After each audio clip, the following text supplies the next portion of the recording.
problem around which you're mobilizing, because I think that's really got a huge, that really affects what strategies are available to you. I mean, and part of the reason why I stopped trying to organize within a party structure was that it's a inherent feature of a party to a certain extent to be lacking those feedback loops, at least as they're constructed in contemporary world. So I think in terms of trying to figure out how do you build a base that's actually able to shift power, you have to be realistic about what kind of structure you're organizing within. And in the case of the Muslim Brotherhood, they had this mobilizational identity. People felt connected that they could organize under incredibly difficult circumstances. Let's open it up to everybody out here.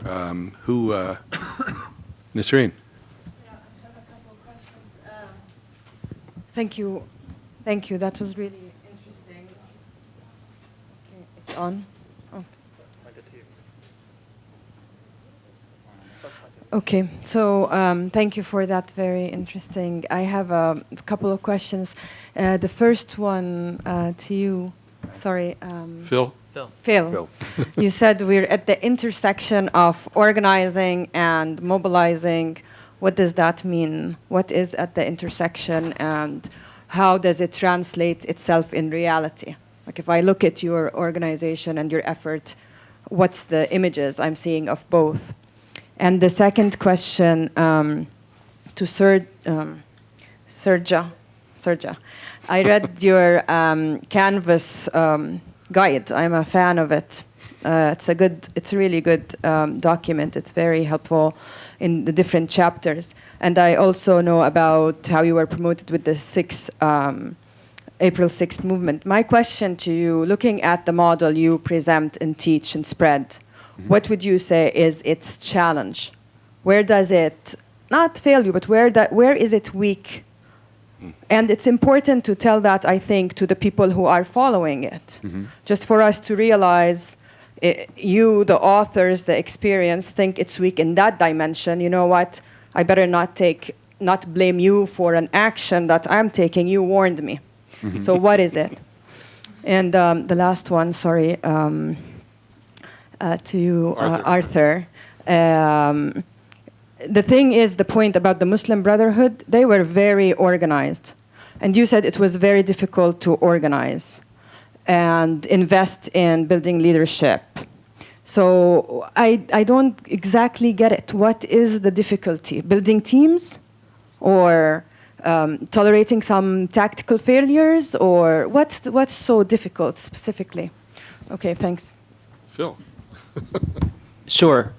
So we're continuously sort of defining and redefining 350.org. We've been doing it for the last 5 or 6 years, and every year it seems like a different fight presents itself that lets us redefine ourselves in some way. I'll just use the Keystone pipeline example. I don't know how many folks know about it, but there's a pipeline that's proposed from Canada to the Texas coast that would bisect the United States and ship really dirty tar sands oil from Canada to Texas, where it would be put on tankers and shipped across the world to be burned. We wanted to stop it. Nearly every environmental group in the country had been wanting to stop it for the last 2 or 3 years, but in the environmental movement, we've relied too much on experts and charts and graphs and science and official testimony, and not enough on narrative and storytelling and raw human emotion and mobilization. And so we saw that as a really important moment to not just mobilize and get people to get arrested. I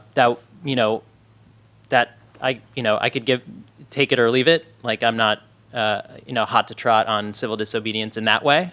But I think in that particular case, we wanted to use it as an opportunity to demystify civil disobedience for the environmental movement and a broader community concerned about climate change. So over the course of 2 weeks, every single night before people got arrested, we would run trainings on strategy and civil disobedience tactics, teach people how to do it not just the next day, but also when they went home, and provide them with a network of those 300 people who were going to get arrested on that day, or 100 people, it sort of varied each day, so that they could go home and have this network to support them. So it wasn't just like we were mobilizing just to get people arrested, but part of building up the political force to actually stop the pipeline or delay it was training people and providing people with an outlet to continue to do organizing in their communities when they got back.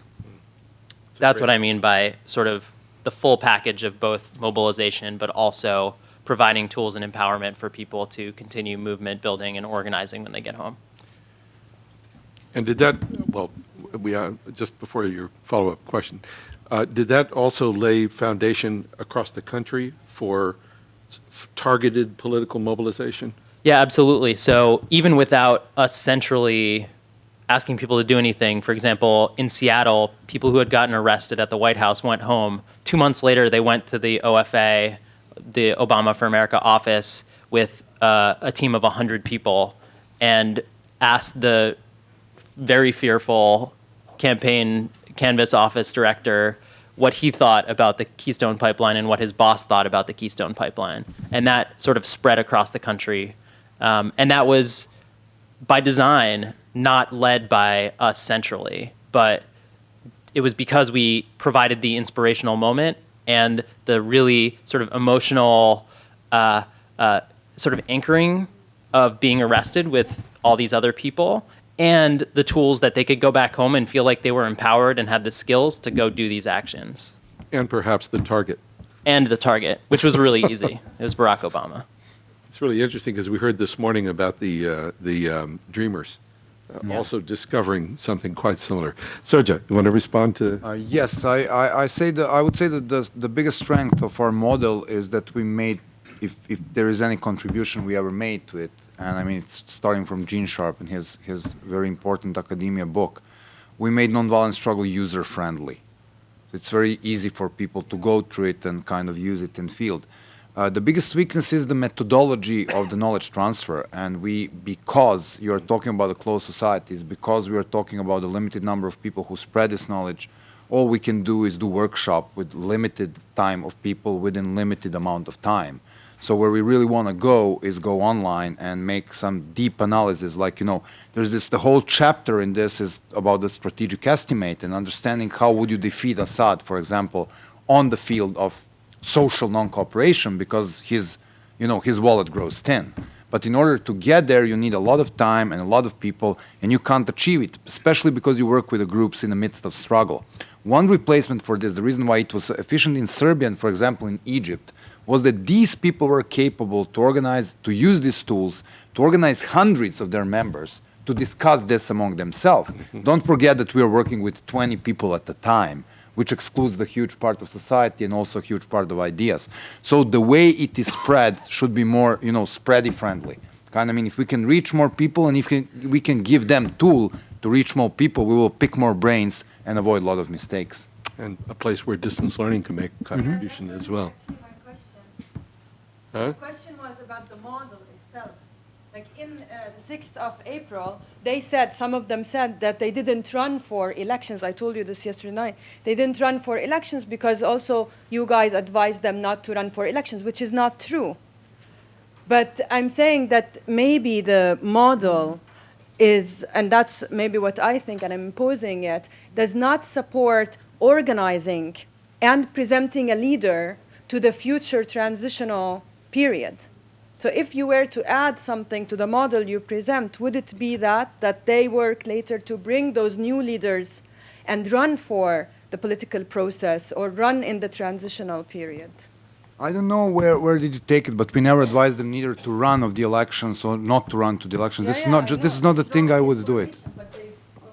We would never advise them what to do because we give them tools to find what they want to do. Every struggle is different. In some cases, you have political structures, even bad, which you can use as a transitional leadership. In some cases, like Egypt, it would be, my opinion is it would be the good idea to have a youth party because you have so many young voters. But we would really restrain from telling them what to do because, the worst thing, one of the first things they learn is never listen to the foreigners. If they give you specific advice, they would be very wrong. I don't have an idea what will work in, Nantes, France, because I've never been there. Up to the next question. Yes, so the question was, why was it so difficult to organize? One is, within the campaign, it was just because of time constraints. So you don't have the time to build all the, the structure. And the second difficulty was more profound. It's that we were within a very strong, old hierarchical party, which was one of the reasons why it was strong. But on the other hand, this party really had absolutely no reason to open itself to new leaders. So that's why it was so difficult to change the culture. Makes a lot of sense. Let's see, let's go Jesse, Tamar, Bill, Matt. Oh, Dave, I'm sorry. Sorry, Dave. So, that's fine. Oh, I'm sorry. All So, right, good. We'll come back around. It seems to me that there's, Yeah, Sergey just made a suggestion. I think it's a good idea if we hear all the questions, and then we have an opportunity to respond. I think that would be great. Yeah. yeah. So, I mean, it seems to me that there's something about just thinking about the Occupy stuff a little bit, which I had an opportunity to be involved in mostly in Boston. But there's something about risk that is inspirational to people. Real risk, not like pretend risk, but real risk, where like we get arrested and then we walk around back and they take the handcuffs off. But something about, at the same time, risk seems to be an impediment to broadening participation, or at least a challenge to broadening participation. And I think one of the things that's interesting about the Occupy movement or worth thinking about is what kind of power did we build when we did that work, and what role does risk play in all of that, and what people do or don't do, and how it inspires people. And I mean, we should have had a panelist from the Tea Party here to talk about, because there's something interesting that the Tea Party did, which actually also created power, because they've had a tremendous impact. They've actually made real change. They've had the power to make real change in real situations. So I'm not sure where the question is in that, but like, how do you have risk at the same time you broaden participation to inspire people? So. Okay, Okay, Tamar? I'm sorry I don't remember, but one of you said, I never work with coalitions, and my entire maddening life is with coalitions, and I wish someone would say more about that. Dave. A friend of mine wrote a thing called Coalitions, Threat or Danger. So I'd like to talk to you about that offline. I would like to thank you for raising the distinction and the clarity of distinction between organizing and mobilizing. And I would also like to, with all due respect, question the premise of the panel that it's versus. I think the clear answer is it's always both. You know, it's like James Dean said, what are you rebelling against? What do you got? We need the moment of mobilization as soon as we can make it happen. But if we don't have the machine of organization before, during, and after, collecting the harvest is almost impossible. So the both and, I'd like to comment if you would like, but thank you. That's good. That's helpful. Matt? Yeah, should I use a mic or? Yeah, it's funny that you said harvest, because I like to use a farming metaphor for this question, that actually mobilizing can feel like harvest moments. And the problem, like with Occupy, is this on? Okay. The problem with like Occupy is it's like if you it's like showing up at a farm without knowing anything about farming at the harvest, and after you're harvesting things, you're like, this is so delicious, it's awesome, why hasn't anyone thought of this before? And then when people start suggesting to plant seeds and to water the soil, you're like, oh, that's stupid, that's reformist, you know, we don't need to do that shit. And that's been some of the challenge, I know, with Occupy. But this comment is with Occupy as the example, but the question is for anyone. You know, I think one of the most significant things about the mobilizing moment for Occupy was how it became this unifying kind of empty signifier, this thing uniting a previously fractured left, at least in a really tenuous way. And the organizing transition seemed to be, well, how do you get all those groups paying attention now to have asks, to go kind of to bat in their own constituency, instead of the ask being what it was, which made sense for a moment, come down to the park. So that, I guess what I'm getting at is that transition from that mobilizing moment to that organizing moment, which seems also to have been such a challenge in Egypt. Yeah. And last question down here, Johnny. My question, I don't know if my question is awkward or if I feel awkward in asking it, but I'm delighted to hear about Dr. King, to hear about Gandhi, to hear about all of those wonderful things that's happening now, quote, across the world, to hear about how you're going into various countries, et cetera,